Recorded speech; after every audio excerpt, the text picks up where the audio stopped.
Livro Paramahansa Yogananda, a autobiografia de um yogi contemporâneo. Capítulo 28. Renascimento e descoberta de Kashi. Por favor, ninguém entrará na água. Vamos nos banhar retirando água com os recipientes que temos. Dirigia-me aos jovens estudantes de Ranchi que me acompanhavam a pé numa excursão de cerca de 13 quilômetros a uma colina próxima. A lagoa à nossa frente parecia convidativa, mas senti intuitivamente aversão por ela. Muitos dos meninos começaram a imergir seus recipientes. Porém, alguns rapazes sucumbiram à tentação das águas refrescantes.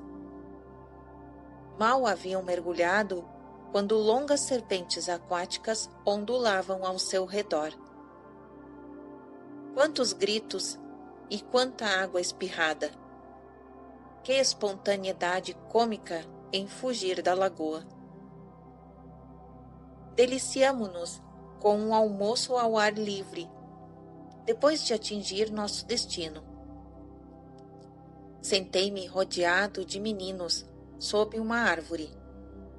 Ao me verem inspirado, assediaram-me com perguntas. Por obséquio, diga-me, Senhor, suplicou um jovem. Eu sempre permanecerei consigo na senda da renúncia. Ah, não, respondi. Você será levado de volta à sua casa, à força, e mais tarde se casará. Incrédulo, ele protestou com veemência. Somente morto poderei ser carregado daqui.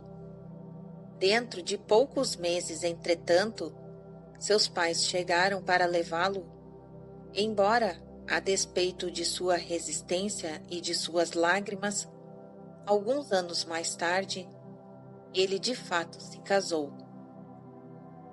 Respondera eu a muitas questões quando se dirigiu a mim um jovenzinho chamado Kashi. Tinha uns 12 anos de idade, era um aluno de grande inteligência e muito estimado por todos. Senhor, disse-me ele, qual será minha sorte? Você morrerá em breve. Um poder irresistível havia forçado as palavras a saírem de meus lábios. A revelação me chocou e me entristeceu, assim como a todos os demais. Reprovando-me silenciosamente por haver feito o papel de infante terrible, recusei dar respostas às outras perguntas. Quando regressamos à escola, Kashi veio ao meu quarto. Se eu morrer, o Senhor me descobrirá após o meu renascimento e me reconduzirá à senda espiritual? Perguntou-me entre soluços. Senti-me obrigado a recusar esta difícil responsabilidade oculta. Mas durante as semanas seguintes, Kashi me pressionava obstinadamente. Vendo-o na eminência de uma crise nervosa, finalmente o consolei. Sim, prometi. Se o Pai Celestial me der sua ajuda, farei tudo para encontrá-lo. Durante as férias de verão, saí para uma curta viagem, lamentando não poder levar Kashi comigo. Chamei-o ao meu quarto antes de partir e o instruí cuidadosamente para que permanecesse opondo-se a todas as sugestões dentro das vibrações espirituais da escola. De algum modo pressenti que, se ele não voltasse para casa, poderia evitar a calamidade iminente. Nem bem eu havia partido, o pai de Kasti chegou a Ranchi. Durante 15 dias tentou dobrar a vontade do filho, explicando que Kasti fosse a Calcutá apenas por 4 dias para ver a mãe. Poderia regressar logo em seguida. Kasti persistentemente recusou. Por fim, o pai disse que o levaria e levaria o filho com a ajuda da polícia. A ameaça perturbou Kasti e não desejava ser causa de publicidade desfavorável para a escola. Não teve outra alternativa senão ir. Voltei a Ranchi alguns dias depois. Ao saber em que circunstâncias Kasti fora levado, tomei imediatamente o trem para Calcutá. Ali, aluguei um veículo de tração animal. Surpreendentemente, quando o coche ultrapassou a ponte da estação de Howrah, sobre o Ganges, as primeiras pessoas que vi foram o pai de Kasti e outros parentes vestidos de luto. Gritando ao meu cocheiro para que parasse, saltei do veículo com chispas nos olhos, encarei o desventurado pai. Assassino! Gritei absurdamente. O senhor matou o menino. O pai já compreendera o mal que fizera ao trazer Kasti à força a Calcutá. Durante os poucos dias em que o menino estivera ali, ele comera alimento contaminado, contraíra cólera asiática e morrera. Meu amor por Kasti e a promessa de achá-lo após a morte, noite e dia me acompanhavam como assombrações. Não importava onde eu fosse, sua face assomava diante de mim. Iniciei uma busca memorável, semelhante à que realizara há muito tempo atrás ao perder minha mãe. Senti que, na medida em que Deus me concedera a faculdade de raciocinar, deveria utilizá-la e exigir dela o máximo para descobrir as leis sutis que me permitiram conhecer o paradeiro astral de Kasti. Era ele uma alma vibrando com desejos irrealizados, um núcleo de luz flutuando em algum lugar entre milhões de almas luminosas na região astral. Como sintonizar com ele em meio a tantas luzes vibratórias de outras almas? Fazendo uso de uma técnica yogi secreta, irradiei meu amor à alma de Kasti. Através do microfone do olho espiritual, o ponto médio entre as sobrancelhas. Observação 216. A vontade projetada do ponto médio entre as sobrancelhas é o aparelho, que irradia o pensamento. O sentimento do homem ao seu poder emocional, concentrado calmamente no coração, capacita-o a atuar como um rádio mental que capta as mensagens de outras pessoas, próximas ou distantes. Em telepatia, as refinadas vibrações dos pensamentos do indivíduo transmissor propagam-se através de vibrações sutis do éter astral e, a seguir, através do éter mais grosseiro da Terra, criando ondas elétricas e, por sua vez, se transformam em ondas de pensamento na mente do indivíduo receptor. Fim da observação 216. Continuação da narrativa. Intuitivamente senti que Kasti cedo voltaria à Terra e se eu continuasse sem interrupção a irradiar meu chamado, sua alma responderia. Eu sabia que a mais leve estimulação enviada por Kash seria sentida nos nervos de meus dedos, braços e coluna vertebral. Frequentemente, usando meus braços erguidos como antenas, girava como um pilão sobre mim mesmo, tentando descobrir em que direção estava a casa onde, conforme eu acreditava, ele já renascera sob a forma de embrião.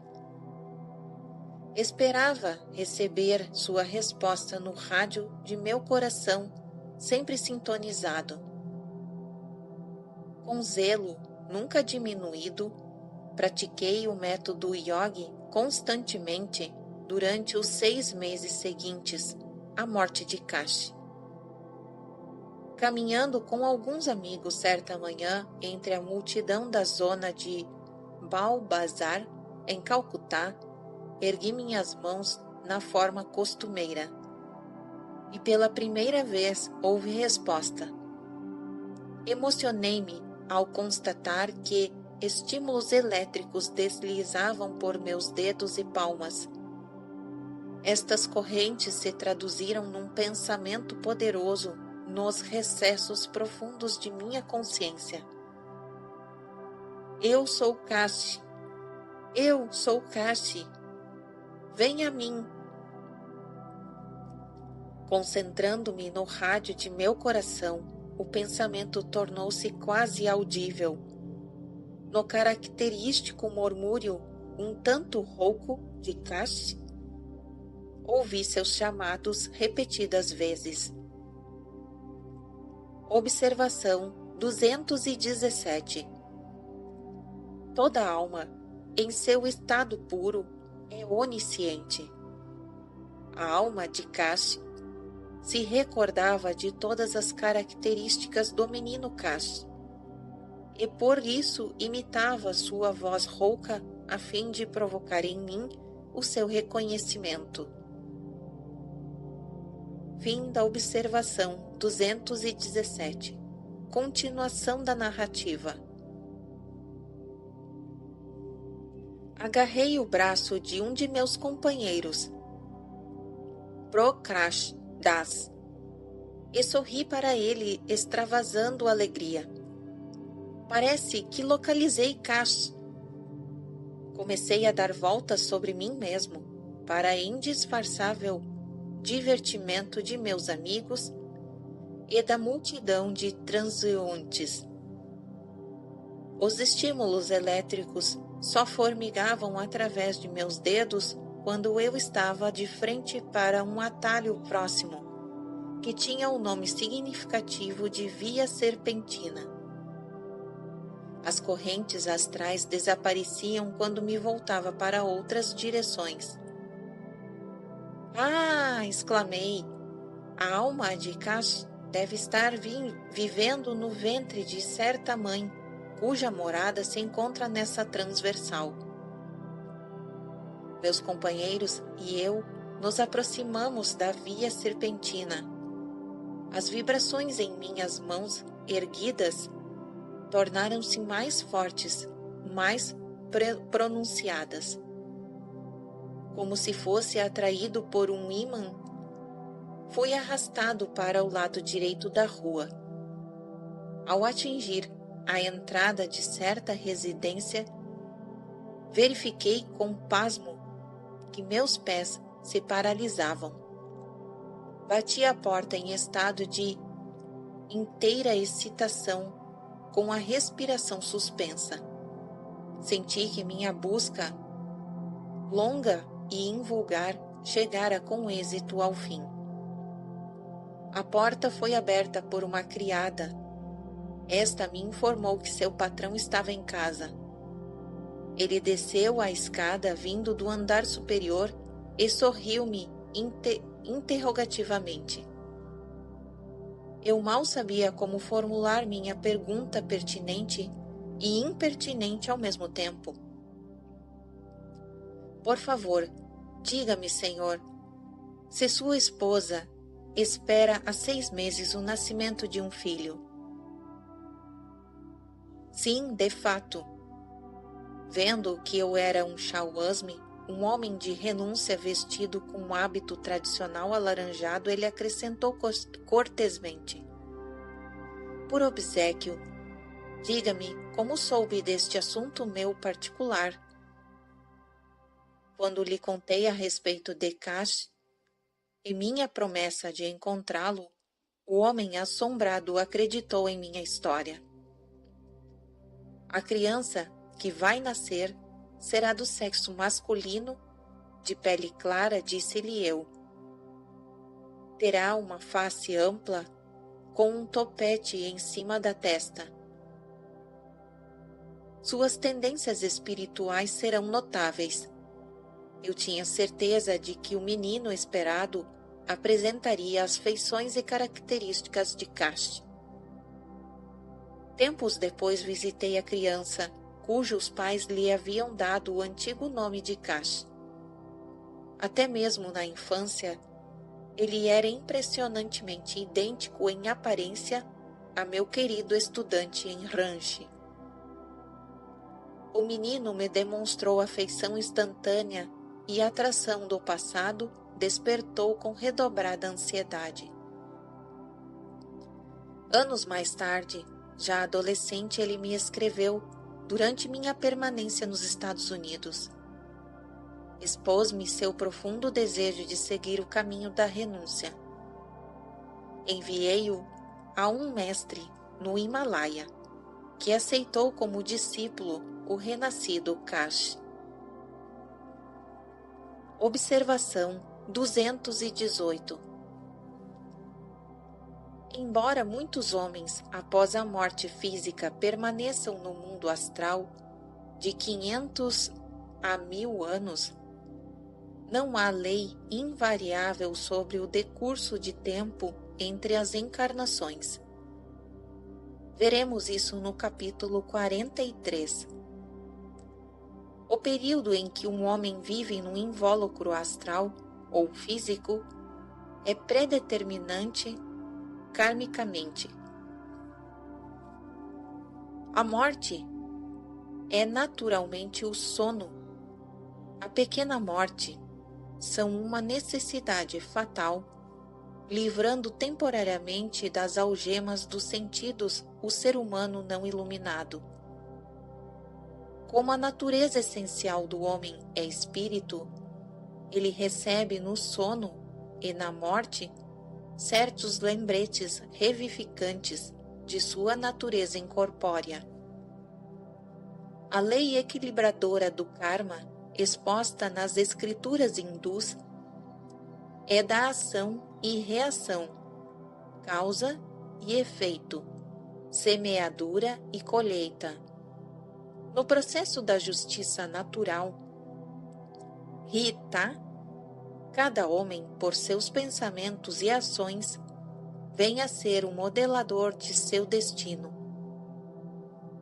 Quaisquer energias que ele próprio saiba ou incessantemente tenha posto em movimento, voltam a ele a seu ponto de partida como um círculo, completando-se inexoravelmente a si mesmo. O mundo se parece a uma equação matemática. Por mais que se verifiquem transposições de termos, ela se equilibra a si mesma. Todo segredo é dito, todo crime é punido, toda virtude é recompensada, todo mal é reparado em silêncio e certeza. Emerson, em Retribuição. Entender o karma como lei de justiça, em que se fundamentam as desigualdades da vida, serve para libertar a mente humana do ressentimento contra Deus e contra o homem. Veja a nota no final do capítulo 16. Fim da observação 218.